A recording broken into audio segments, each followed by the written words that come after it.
Dans les années 2000, quand on nous disait le nom Mysterio, on pensait tout de suite à Rey, le meilleur luchador de tous les temps. Néanmoins, depuis, son fils est arrivé à la WWE et a écrit sa propre histoire, bien différente de son illustre paternel. Mais quels sont les secrets de son parcours ? On se retrouve sur Johnny Catch pour découvrir qui est réellement Dominic Mysterio. Ça prendra entre autres le jeu vidéo que les Usos lui ont fait aimer, comment il ne se destinait pas au catch à l'origine, mais aussi comment il est devenu un heel détesté par les fans. Et même comment sa vraie copine a vécu ses rapprochements à l'écran avec Rhea Ripley et Liv Morgan. Pour votre information, ce que vous allez voir, c'est un documentaire différent des autres sur la chaîne, comme il y en a chaque semaine. Soyez rassurés, plein de documentaires plus classiques arrivent à foison tous ces prochains temps. Vous êtes bien sur Johnny Catch, s'affirmer avec Dominic Mysterio. C'est parti. Quand on étudie la carrière de Dominic Mysterio, c'est inévitable de d'abord parler de son père, la légende Rey. Est-ce que c'est la peine de vous dire à quel point Rey a marqué les fans de la WWE pendant des années en étant, par exemple, champion du monde poids lourd à WrestleMania 22, en ayant des rivalités légendaires, en faisant rêver les fans avec son 619 et toutes ses prises virevoltantes et spectaculaires? C'est sûr qu'on peut considérer que l'héritage de Rey Mysterio pourrait être très lourd à porter pour Dominic. Et la grande question, c'est comment il pourrait réussir justement à s'affirmer avec un tel paternel. Sachez que justement, puisqu'on a parlé de Rey, c'est à ses côtés que son histoire à la WWE va commencer. Sachez que Dominic, on l'a vu pour la première fois en 2005 dans la feud qui était incroyable entre Rey Mysterio et le regretté Eddie Guerrero. Quelques mois à peine avant la mort tragique de ce dernier d'ailleurs, les deux hommes se battaient pour la garde de Dominic, avec Eddie qui prétendait qu'il était le vrai père de Dominic. Donc tout ça était très personnel, très intéressant. Sachez que ça mènera à un match où Rey battra Eddie à SummerSlam. Et sachez qu'on reverra Dominic, en étant toujours très très jeune, en 2010, pendant l'incroyable histoire entre Rey Mysterio et la Straight Edge Society de CM Punk. D'ailleurs, je trouve ça complètement dingue personnellement de se dire qu'en 2010, un CM Punk en mode gourou narguait Rey et sa famille, dont Dominic, et que des années plus tard, Dominic se retrouvait tout simplement dans le même show que CM Punk. Je trouve ça complètement fou. En tout cas, sachez que on verra de plus en plus Dominic du côté de la WWE à partir de 2019. Par exemple, il apparaissait à un SmackDown du 19 mars aux côtés de son père quand il a annoncé qu'il affronterait Samoa Joe à WrestleMania 35. On le voyait parfois apparaître dans des segments avec son père, comme pour en quelque sorte l'initier et le préparer à leur association à venir, parce que oui, ce sera d'abord Tag Team qui va vraiment exister et se révéler.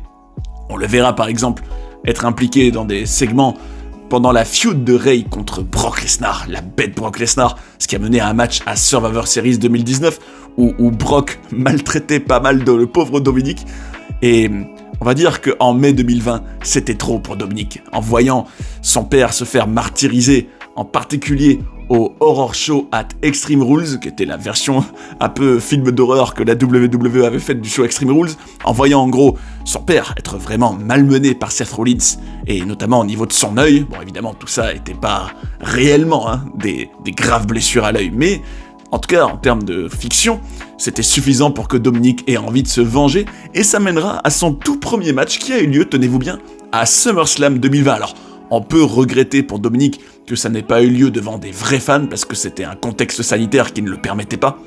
C'était au Thunderdome, mais bon, il a quand même débuté dans un match 1 contre 1 contre Seth Rollins, un street fight au plus gros show de l'été, ce qui était quand même tout à son honneur.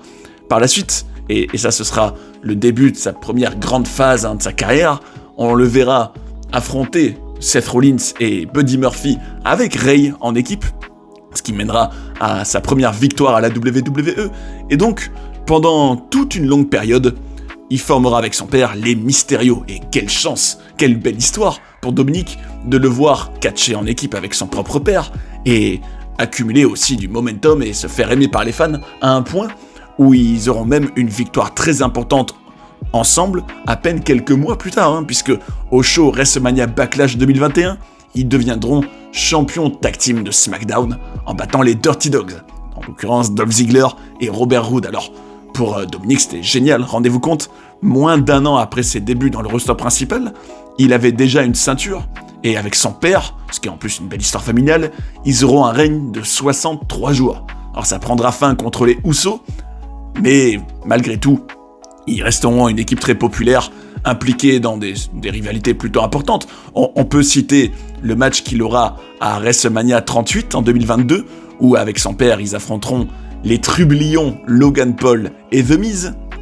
Mais peu de temps après, il était l'heure pour Dominic de se démarquer. Parce que c'est vrai que, et c'est aussi mon avis personnel, pas mal de fans trouvaient que, au moment d'être associé à son père en tant que babyface, Dominic était surtout vu comme le fils de Rey, dans l'ombre de son père légendaire, qui profitait de sa relation très spéciale et du privilège d'être le fils d'une légende pour apparaître. Il n'avait pas vraiment de personnage, tout était très générique, il n'avait pas non plus de masque, donc c'était l'heure, à l'été 2022, de le renouveler complètement parce que ça ne menait pas à grand chose. Et ça coïncidait avec le début de la rivalité de Rey et Dominic, avec le Judgment Day, vous savez, ce clan composé au moment de la feud de Finn Balor, Damien Priest et Rhea Ripley, Edge étant déjà chassé de son propre groupe, et ça va mener au grand choc, le premier de la carrière de Dominic qui va complètement le révolutionner. Shut up! Effectivement, après toute une période où Rhea Ripley l'attaquait et le narguait, Dominic finira par se retourner contre son père en faisant son heel turn au show Clash at the Castle 2022. Alors, c'était très marquant et assez choquant de voir Dominic d'un coup s'en prendre à Edge et Rey Mysterio. Et surtout, il ne s'arrêtera pas là, et on peut dire qu'il remuera le couteau dans la plaie pour sa famille, puisqu'il se mettra à imiter Eddie Guerrero, ce qui était clairement une référence à cette feud de 2005, et il appelait Rhea Ripley sa mamie. Donc à ce moment-là, Dominic devenait de plus en plus détesté, et c'était clairement le renouveau dont il avait besoin en tant que personnage, puisque les fans réagiront énormément à ce heel turn, le huront tellement que parfois, il pouvait même pas faire sa promo, tellement les fans l'empêchaient de parler.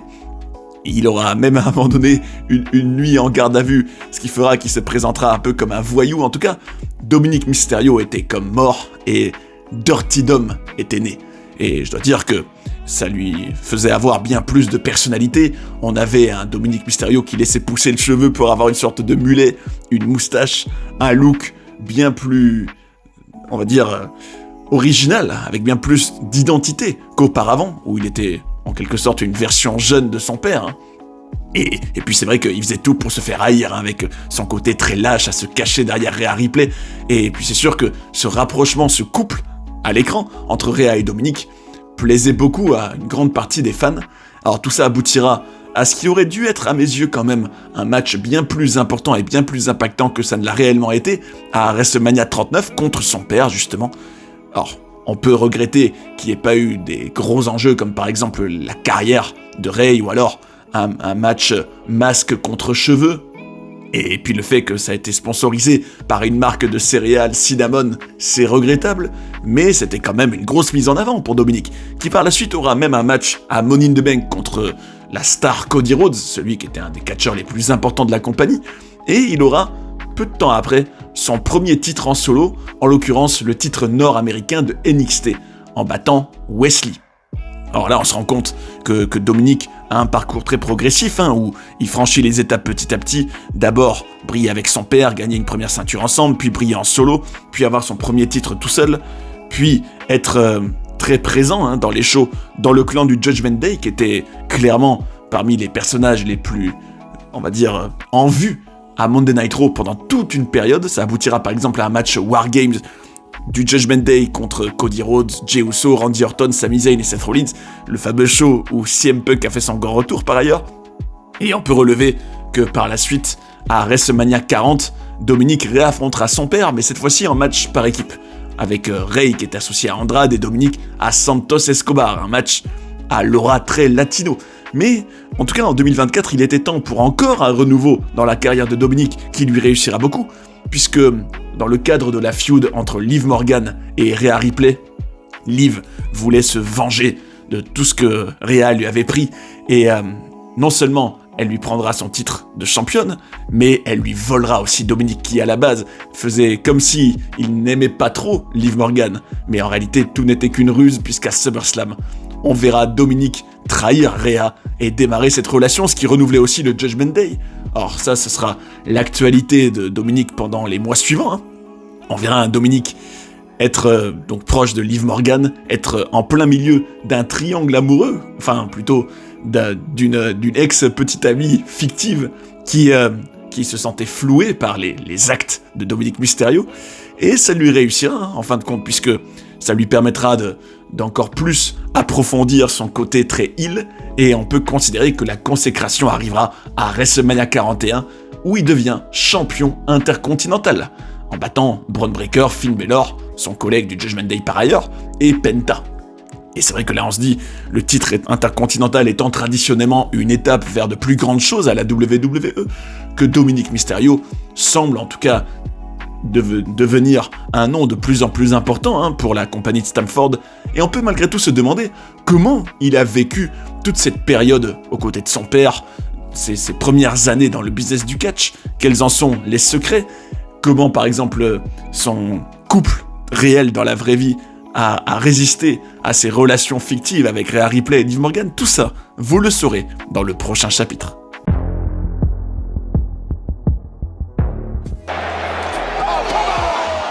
Quand on s'intéresse à la vie personnelle de Dominic Gutiérrez, de son vrai nom, déjà, il faut savoir qu'il est né le 5 avril 1997, le fils de Rey et d'Angie Gutiérrez, qu'il a aussi sa plus jeune sœur qui s'appelle Alia, qu'on a aussi vu à l'écran à la WWE par ailleurs, et que surtout, Dominic ne se prédestinait pas pour autant à devenir catcheur. Alors sachez que par contre, à partir du moment où il est devenu passionné lui aussi par l'univers du divertissement sportif et qu'il avait décidé d'en faire sa carrière, c'est arrivé à toute vitesse, on va dire, les différents apprentissages qu'il a pu accumuler au fil du temps. Sachez que par exemple, il a déjà eu une interaction avec Brock Lesnar à l'époque de sa feud contre son père, qui lui avait dit à quel point il était surpris de voir des choses que Dominic savait déjà à son jeune âge, et à quel point il avait déjà compris certains éléments importants du monde du catch, alors que Brock s'attendait plutôt à ce qu'il doive encore énormément être éduqué à ce niveau-là, mais en soi, est-ce que c'est si étonnant quand on sait à quel point il a le catch dans son ADN, hein? Alors, une question qu'on se pose tout de suite quand on pense à Dominic Mysterio, c'est comment sa copine dans la vraie vie, parce que oui, il n'est pas réellement en couple avec, ni avec Rhea Ripley, ni avec Liv Morgan, comment elle a vécu toutes ces histoires d'amour, fictives certes, mais quand même peut-être déstabilisantes pour leur relation. Alors sachez que donc sa copine dans la vraie vie qui s'appelle Marie, à qui il s'est marié en 2024, n'avait jamais eu le moindre problème avec ses rapprochements. En tout cas, c'est ce que dit Dominic, hein. Sachez qu'il a révélé qu'elle était cool par rapport à ça, qu'ils sont ensemble depuis qu'ils ont 14 ans, donc une très longue relation, que par exemple, quand il a fini son segment, quand il a fini son show, il lui met un texto en disant que tout va bien, et qu'elle lui a jamais en gros compliqué la vie ou lui a jamais posé problème par rapport à ses rapprochements, même quand par exemple Rhea l'avait léché à l'écran une fois, ou même après le baiser avec Liv, il la textotait et tout allait très bien entre eux. Et il a même décrit sa relation avec cette Marie comme cette fille étant son rock, qu'elle fait de lui une meilleure personne, qu'elle est très importante pour lui, qu'il se sent très chanceux, donc on ne peut que louer la qualité de leur couple, hein, et le fait que ces rapprochements à l'écran ne semblent jamais avoir posé le moindre problème dans la vraie vie pour eux. En tout cas, pour un peu apprendre à mieux connaître le Dominic Mysterio, sachez que, alors ce qui est assez marrant, c'est qu'il y a un jeu vidéo que les Usos lui ont fait aimer. Alors sachez que ils avaient par exemple l'habitude pas mal de jouer à Tekken, tous ensemble dans les vestiaires. Vous savez, c'est comme le dirait l'Undertaker, c'est la fameuse génération qui joue aux jeux vidéo dans les coulisses de la WWE. Mais bon, en l'occurrence, Dominic Mysterio, lui, a aussi beaucoup aimé. Alors le jeu que les Usos lui ont fait découvrir, c'est Call of Duty Black Ops 6. Et il y joue régulièrement en coulisses. En tout cas, sachez que, évidemment, quand on s'intéresse au parcours de Rey, on devine tout de suite qu'il y a le catch autour de lui dans sa vie depuis quasiment sa naissance, hein. Il dit par exemple qu'il se souvient que quand il était tout petit, quand il savait même pas encore marcher, il portait déjà des tenues de catcheur, qu'à l'âge de seulement 8 ans, il était déjà investi dans la storyline entre Eddie et Rey, Et on va dire que c'est vraiment à partir de ce moment-là, quand il a commencé à apparaître à l'écran, qu'il a eu cette envie de devenir catcheur lui aussi. C'est pas venu tout de suite, ça a été très progressif, mais le fait d'être dans le ring, d'entendre les réactions de la foule, de constater comment ça le faisait sentir en tant qu'enfant, il disait qu'il savait tout de suite que c'était quelque chose qu'il avait envie d'explorer davantage. Donc c'est bel et bien ce qu'il a fait des années plus tard. En tout cas, sachez que par la suite, il racontera qu'il prend beaucoup de plaisir à être un heel, et de toute façon, ça se voit à l'écran aussi, il sent aussi qu'il y a bien plus de liberté pour faire tout ce qu'il veut, pour pousser encore plus loin toutes les limites, quitte à parfois provoquer des enfants avec leur propre père dans le public. En tout cas, ce qui est certain, comme il l'a dit lui-même, c'est qu'il renouvelle totalement l'héritage des Mysterio, puisque jamais on a vu Rey faire ça, donc c'est bien, il s'est complètement différencié de son père. Alors pour autant, malgré leur tension fictive, évidemment, Rey a été crucial, y compris à partir de son push en solo à Dominic dans sa progression. Sachez que par exemple, ils ont eu l'habitude, pendant tout ce run avec Rey, donc de regarder ensemble chaque match de Dominic pour que Rey puisse lui donner des conseils, lui donner toutes ses critiques ou ses retours sur chacune de ses performances. Et ça, bien sûr, ça l'a beaucoup aidé. Sachez que malgré tout ce qui s'est passé dans la fiction, Rey a dit qu'il était très fier de ce que Dominic était en train d'accomplir. Il a lui-même dit d'ailleurs que Dominic faisait des choses, donc à son âge, que Rey n'avait même pas encore comprises au même âge que lui. Donc on peut considérer qu'il s'est amélioré très rapidement. Je citerai même Rey qui a dit à propos de lui que le voir grandir de cette façon-là, le voir progresser, que c'est quelque chose de très satisfaisant en tant que père, parce que il disait en gros, j'ai toujours eu cette idée que si il suivait mes traces un jour, il devrait faire quelque chose de plus gros et de plus marquant que son père. Et il disait, maintenant, je vois ça se réaliser.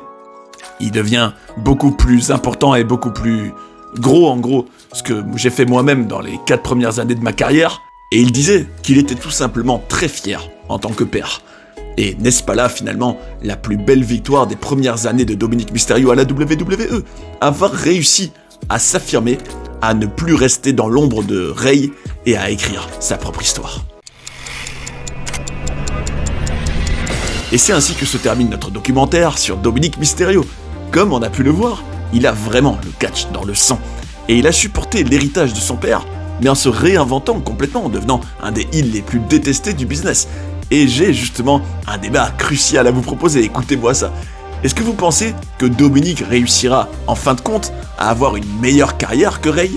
Venez en parler dans les commentaires, je suis bien curieux de savoir votre avis. En tout cas, vous le savez, j'ai le plaisir de vous retrouver chaque semaine pour un documentaire concept sur une superstar actuelle ou pas. Alors dites-moi, sur quelle superstar vous avez envie de voir un documentaire prochainement? Ce serait sympa de voir qui suscite votre intérêt en ce moment et de partager nos ressentis, parce que c'est le catch comme on l'aime. D'ailleurs, si vous voulez découvrir nos documentaires sur des personnages passionnants comme The Rock, cette playlist devrait vous plaire. Et sinon, cliquez ici pour apprendre plein d'autres secrets et controverses de la WWE. J'espère que vous avez passé un bon moment devant cette vidéo et je vous invite à rester sur Johnny Catch pour en voir d'autres. A tout de suite. Jabroni.